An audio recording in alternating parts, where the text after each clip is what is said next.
Picture this: it's 1850, and a small woman with a pistol in her coat is leading a group of terrified fugitives through the dark woods of Maryland. Behind them, bloodhounds are howling. Ahead lies freedom, or death. When one person wants to turn back, she pulls out her gun and says, "You'll go forward to freedom or die, but you won't go back to slavery." This is Harriet Tubman, the conductor who never lost a passenger. Born into the brutal reality of slavery around 1822 on Maryland's eastern shore, Araminta Ross, who would later take the name Harriet Tubman, experienced the full spectrum of slavery's cruelties from her earliest childhood. Her parents, Ben Ross and Harriet Ritt Green, were owned by different masters, a common practice designed to prevent enslaved families from developing strong bonds that might lead to collective resistance. This separation meant that even as a small child, Harriet understood that family connections in slavery were fragile and could be severed at any moment by the whims of white owners who viewed human relationships as secondary to economic considerations. From the age of 5, Harriet was hired out to various families throughout the region, a practice that exposed her to different forms of abuse and taught her to adapt quickly to new environments and dangerous situations. One of her earliest assignments was working for a woman who whipped her daily, leaving permanent scars on her neck and back that would serve as lifelong reminders of slavery's brutality. During another placement, she was forced to wade into icy marshes to check muskrat traps, work that left her chronically ill with measles and bronchitis. These experiences, while traumatic, also developed in her an extraordinary resilience and an intimate knowledge of the Maryland countryside that would prove invaluable in her later work as a conductor on the Underground Railroad. The defining moment of Harriet's youth came when she was approximately 13 years old and witnessed the attempted escape of a fellow enslaved person. When the overseer demanded that she help restrain the fleeing individual, Harriet refused and instead blocked the doorway to allow the person to escape. In his fury, the overseer hurled a 2-pound iron weight at the escaping enslaved person, but it struck Harriet in the head instead, fracturing her skull and leaving her unconscious for days. This injury caused lifelong neurological effects, including severe headaches, seizures, and episodes of narcolepsy that would suddenly overcome her at unpredictable moments. However, these neurological episodes, which she interpreted as visions from God, became a source of spiritual strength and prophetic insight that guided her throughout her life. Harriet developed an unshakable faith that God was directing her actions and protecting her from harm, a belief that gave her the courage to undertake seemingly impossible missions and trust in her ability to lead others to freedom. The head injury, rather than breaking her spirit, seemed to awaken a sense of divine purpose that would drive her to become one of the most effective freedom fighters in American history. As Harriet matured into adulthood, she married John Tumbman, a free black man, around 1844. However, their marriage was complicated by their different legal statuses and by Harriet's growing obsession with freedom, not just for herself, but for all enslaved people. She began to experience increasingly vivid dreams and visions of flying over fields and towns, reaching a great fence or river, and finding people on the other side who welcomed her with outstretched arms. These dreams, combined with her growing awareness of the Underground Railroad and stories of successful escapes, convinced her that God was calling her to seek freedom and help others do the same. In 1849, at approximately age 27, Harriet learned that she and her brothers were to be sold to settle their master's estate, a devastating prospect that would likely separate the family forever and condemn them to even harsher conditions on Deep South plantations where enslaved people were typically worked to death within a few years. This news crystallized her determination to escape, despite the enormous risks involved and her husband's opposition to the plan. John Tumbman, perhaps fearing the consequences if she were caught or worried about his own safety as the husband of a fugitive, refused to accompany her and even threatened to inform their master of her plans.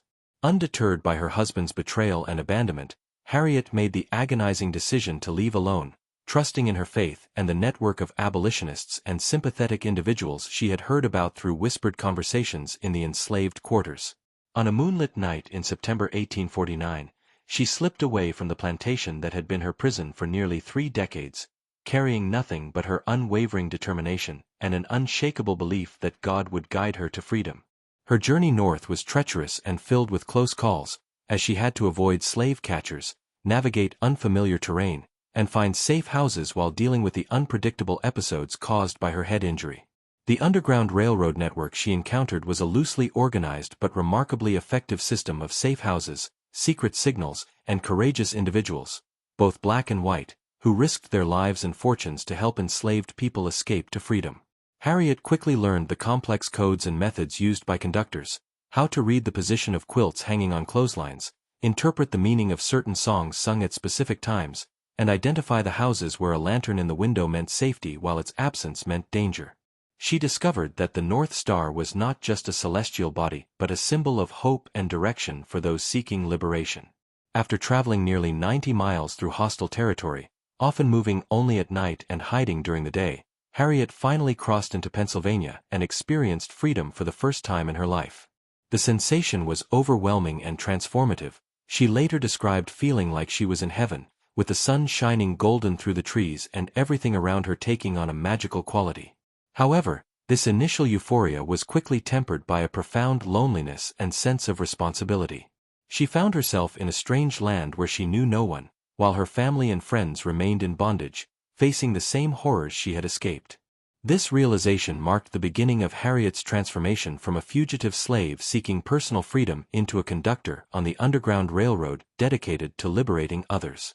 She understood that her escape was not an ending but a beginning, the first step in a larger mission to bring as many people as possible out of slavery.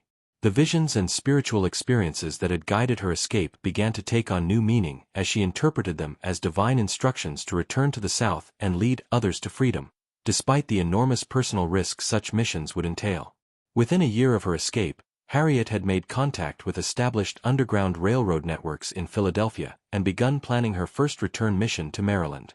She worked various jobs to save money for these expeditions, including domestic work and cooking, always living frugally so she could fund the supplies, transportation, and bribes necessary for successful rescue operations. Her reputation for reliability and courage began to grow among abolitionists, who recognized in her not just another escaped slave, but a natural leader with the skills and determination necessary to conduct the most dangerous missions into slave territory.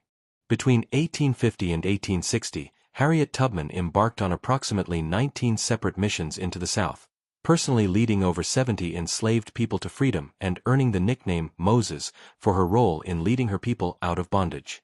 Each journey was a masterpiece of planning, timing, and intuition, requiring her to study changing patrol patterns, memorize new routes, establish networks of contacts, and adapt to evolving security measures implemented by increasingly desperate slave catchers and plantation owners. The Fugitive Slave Act of 1850 had dramatically increased the dangers of her work by requiring northern states to cooperate in returning escaped slaves and imposing heavy penalties on anyone who assisted fugitives. Harriet's methods were both practical and ingenious, reflecting her deep understanding of human psychology and her intimate knowledge of the social and geographical landscape of the antebellum South.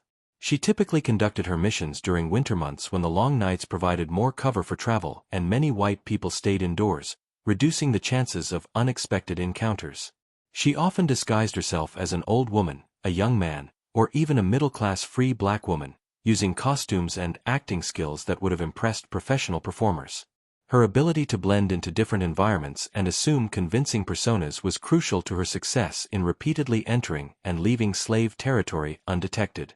One of Harriet's most remarkable characteristics as a conductor was her absolute insistence that no one in her care would turn back once a journey had begun. She understood that the safety of the entire group, as well as the integrity of the Underground Railroad network, depended on maintaining secrecy and completing missions as planned. When frightened or exhausted fugitives wanted to return to the familiar misery of slavery rather than continue facing the unknown dangers of the journey north, Harriet would pull out a pistol and firmly inform them that they would go forward to freedom or die, but they would not go back to slavery and potentially betray others. This uncompromising stance, while harsh, reflected her understanding that weakness or betrayal by even one person could result in the capture, torture, and death of dozens of others. Her spiritual experiences continued to guide her work in ways that seemed miraculous to those who witnessed them. On numerous occasions, Harriet would suddenly change routes or alter plans based on dreams or visions that warned her of danger ahead, decisions that later proved to have saved her groups from capture by slave catchers or hostile patrols. She developed an uncanny ability to sense when it was safe to approach a house for help and when to avoid certain areas, a skill that contributed to her perfect record of never losing a single person under her care.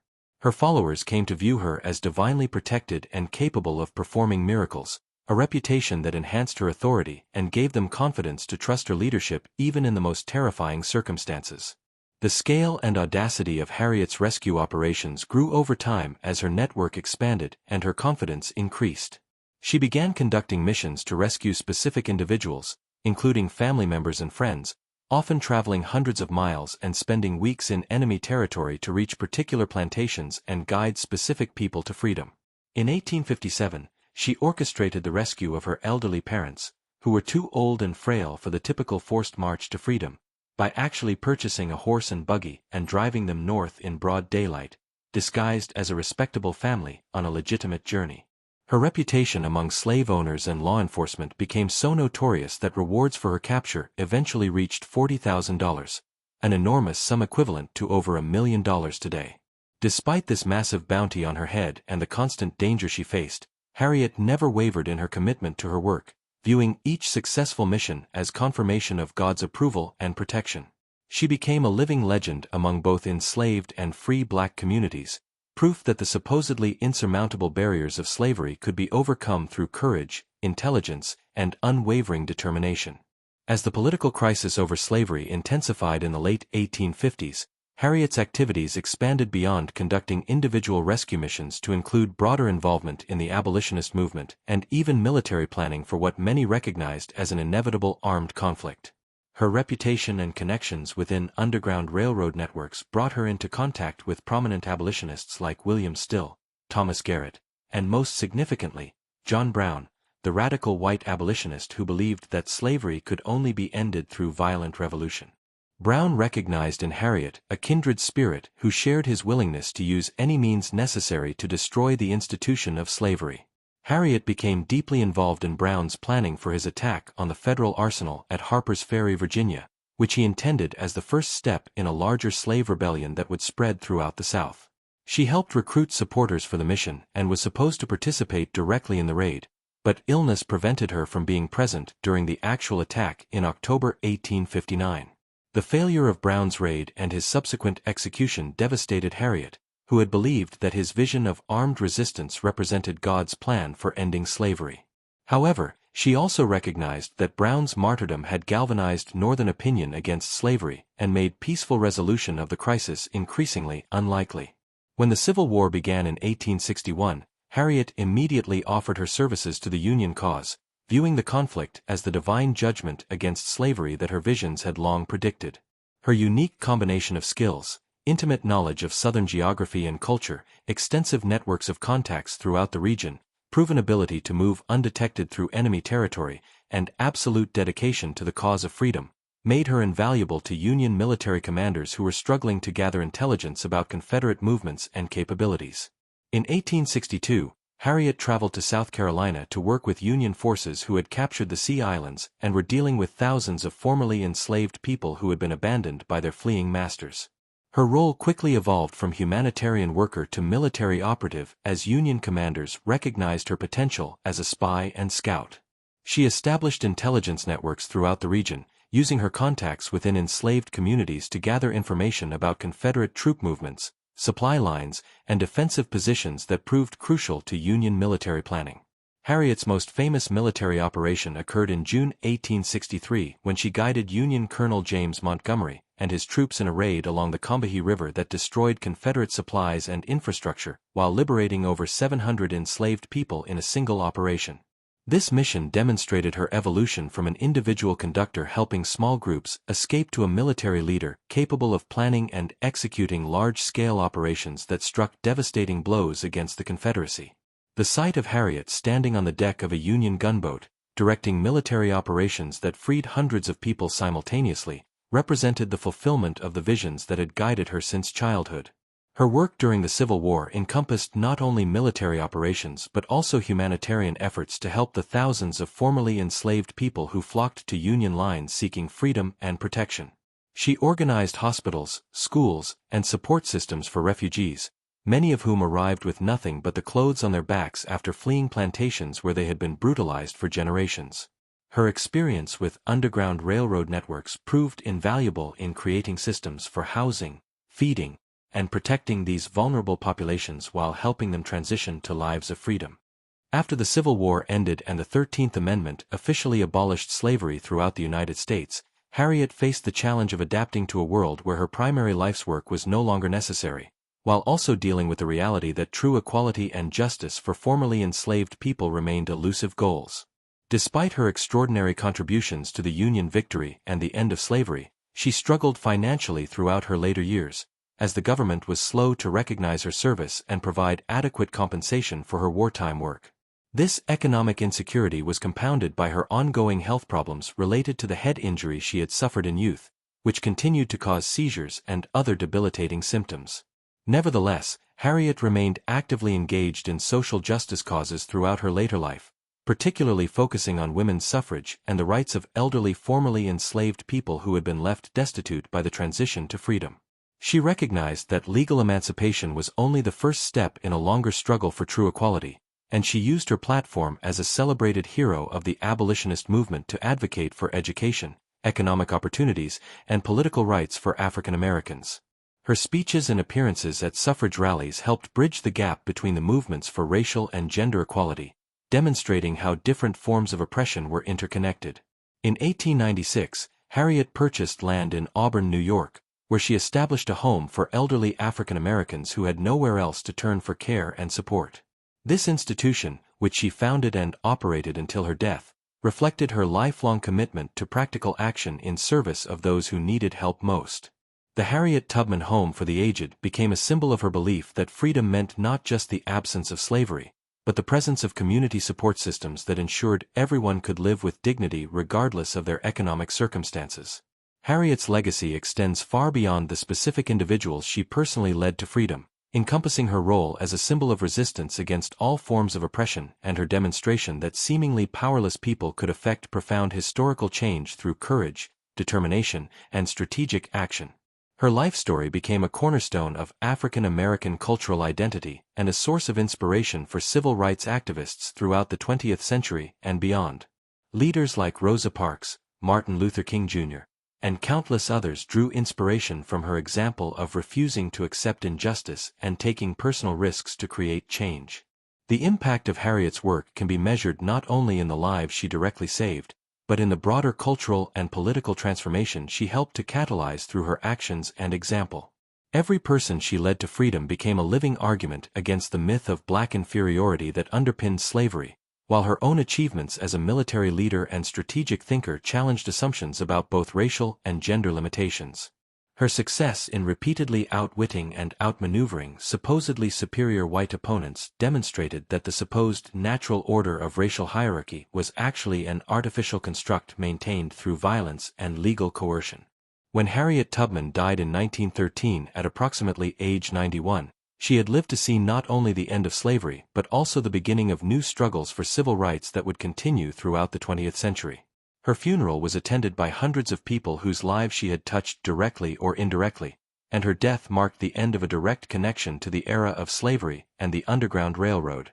However, her story continued to inspire new generations of activists who recognized in her life a template for how individuals could challenge seemingly insurmountable systems of oppression through strategic resistance, unwavering commitment to justice, and faith in the possibility of transformative change. Today, Harriet Tubman is remembered not just as a historical figure but as an enduring symbol of the human capacity for courage in the face of overwhelming odds. Her image on the $20 bill represents official recognition of her central role in American history, while schools, parks, and institutions across the country bear her name as reminders of the values she embodied. Most importantly, her example continues to inspire people facing their own struggles against injustice, proving that one person's commitment to doing what is right can indeed change the world.